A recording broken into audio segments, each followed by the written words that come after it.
Okay, up with my breakfast, and I'm continuing cleaning in the classroom. So it's really starting to take shape.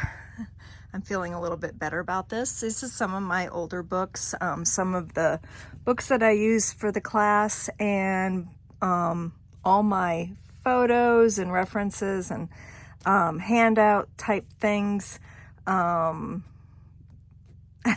I should put into a PowerPoint someday. I got to try to figure out. I have a huge TV, and I'm not sure if you could do PowerPoint hooked up to a television, because I have like a very big screen television that's not being utilized, and I can bring it up here to work with, but it's something I need to look into. So yeah, I should put like all of this into PowerPoint. Anyway, so this is one of my newest additions for classes, my Varroa model. And I thought this was kind of fun.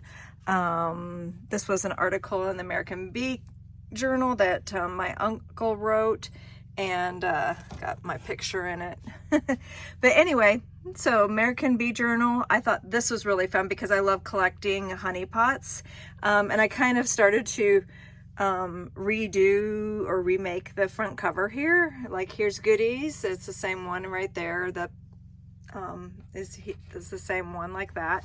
So yeah, not the same exact one, but you know what I'm talking about. So here's my another. This was pretty cool. One of our local writers, David Fitzsimmons, wrote this article and then did a cartoon drawing of me. And so yeah, more collectibles down there. Some old documentations that was given to me, like honey not the culprit in infant botulism cases. Just kind of some just fun old articles, old the bee journals, an old suit. So basically, yeah, I'm like working on just cleaning it all up, separating things. I love this cookie. That's like one of my favorite cookie jars. And this, of course, is one of my favorite, because I grew up looking at a lot of these. My mom has a lot of these types in her collection. And then just some other fun stuff like you know, used in baby formula, Subi honey, that like got them in so much trouble. So that was like, that's a friend of mine found that as a jar label, as a jar top. And he gave it to me, and I'm like, this is so cool. Yeah, because that's totally wrong now.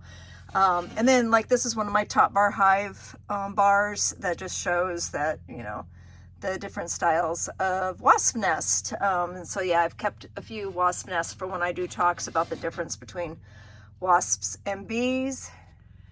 And then I started sorting some more of my beekeeping and honey cookbooks.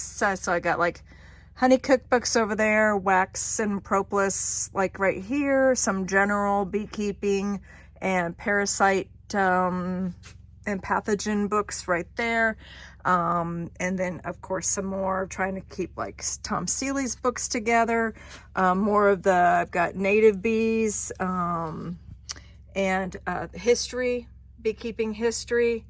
And so yeah, I've got all kinds of stuff kind of going on, but this all needs to be cleaned up by tomorrow. This is really where I could use help. So I brought 3 more nucleus colonies back to the house that need requeening. And I have to go through all of the other ones yet. And I have 1 more. I have to go put away a vacuum box. And where I can really use help is fixing and making more frames. I am down to just mediums. I am so low on equipment now. I have the equipment. It just needs to get fixed. I need equipment painted. Oh, my list goes on and on. So, but this one is from Michael's that we did yesterday on the previous video. And basically it was not a wildflower meadows anymore. We believe it was an usurpation swarm. The queen was extremely dark. She was no longer marked So they went through, you know, a requeening or an usurpation. Michael firmly believes it was usurpation because he was very attentive to cutting down any swarm cells and things like that. So yeah, so she should be in the box. So yeah, definitely a feral.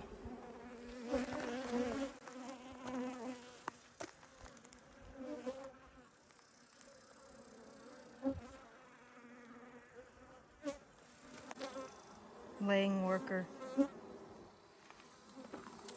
Medium frame. This is the one that I can take a frame of brood from and put in the laying worker when the students are here, and show the burr comb that is being drawn on the foundation, and show a queen that is losing her mark.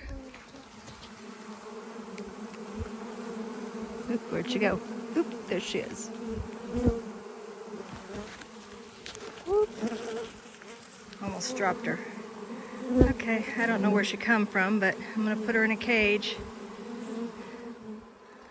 Okay, so I'm not sure yet if that's the only queen or virgin inside the group.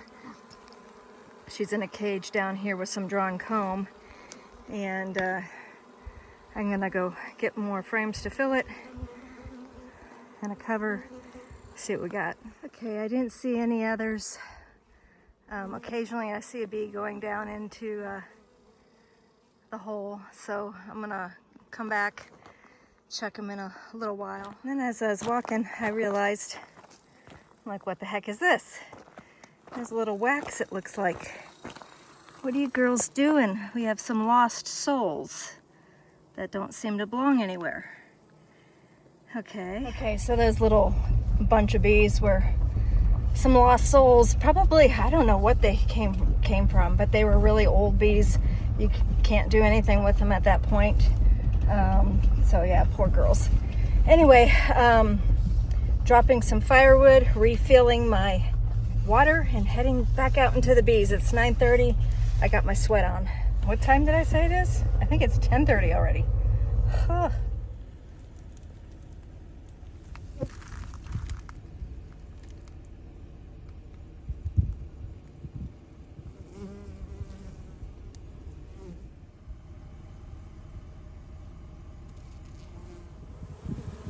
Still quite a few bees hanging out on here. It's been a couple hours. Let's check to see if they went in, any of them went in here. Just a small cluster, not very many.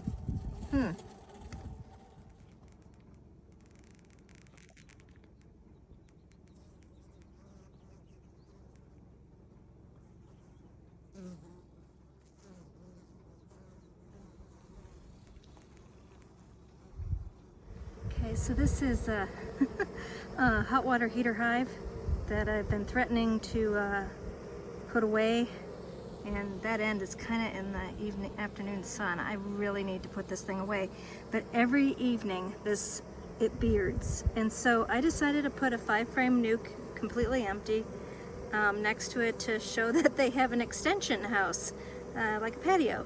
And they're actually walking into it. I know it's not going to lure the queen out, but well, maybe this is a way for me to make a split off of it. I think tomorrow I will try to give them a frame of young brood in there and see what they think about that. Okay, so I got about 10 nukes confirmed. Queen's happy, laying, good patterns. I was trying to push it and do more, but last two I looked at, I couldn't find the queens in them. I saw a queen walk out of an entrance and just fly off, one of my marked queens, not with any bees, just by herself. I'm like, what in the world is that about? Stupid thing. And then she came back, and I don't know if she went in or not, but I'm not even going to bother them. I'm just going to let it sit and go and recheck it tomorrow, because that was just strange. I mean, the bees have been doing some really odd things this year, just odd. So, excuse me. So I'm heading in. I also got a bee in my veil. Don't know how. So once you start having, you know, issues, you just got to call it quits for the day. And that's where I'm at, because I'm not doing very good. Oh, would you look at that sun?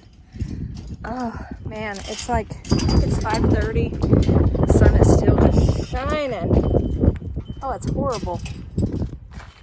I am not going to be doing a video tomorrow, a vlog, if you would. I have other things I'm having to take care of.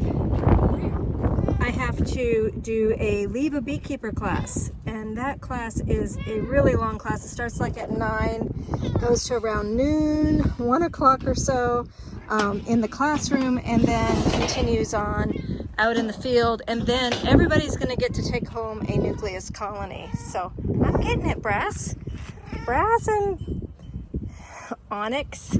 And then, oh, would you look? Whoop. No, I want to look at the flowers. Oh, there's 4 of them now. This one has been blooming for a long time. I've been sharing that one for a long time, but look at now, we've got 4. And this one is about to open, and I can't wait to share that photo with Amanda, because she did that one as a start. And look at how many. There's like one here and here and here and here.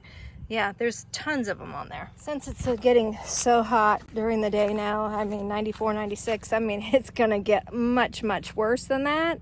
But now I do almost all my cooking outside. Otherwise, the little small apartment that we live in would just heat up, and since we live off grid, it's a big no-no. It's very difficult to cool something down once it gets hot.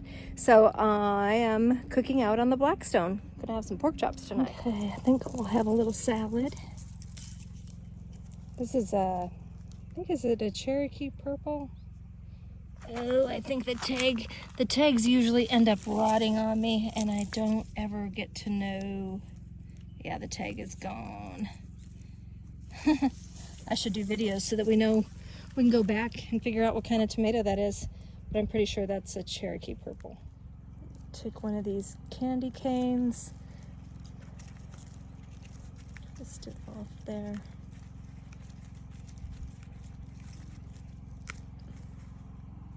I think I'll put some, maybe some raw green beans or yellow beans. A little flavor.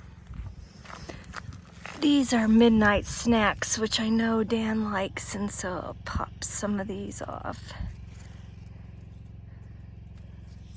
There's some more on the inside there.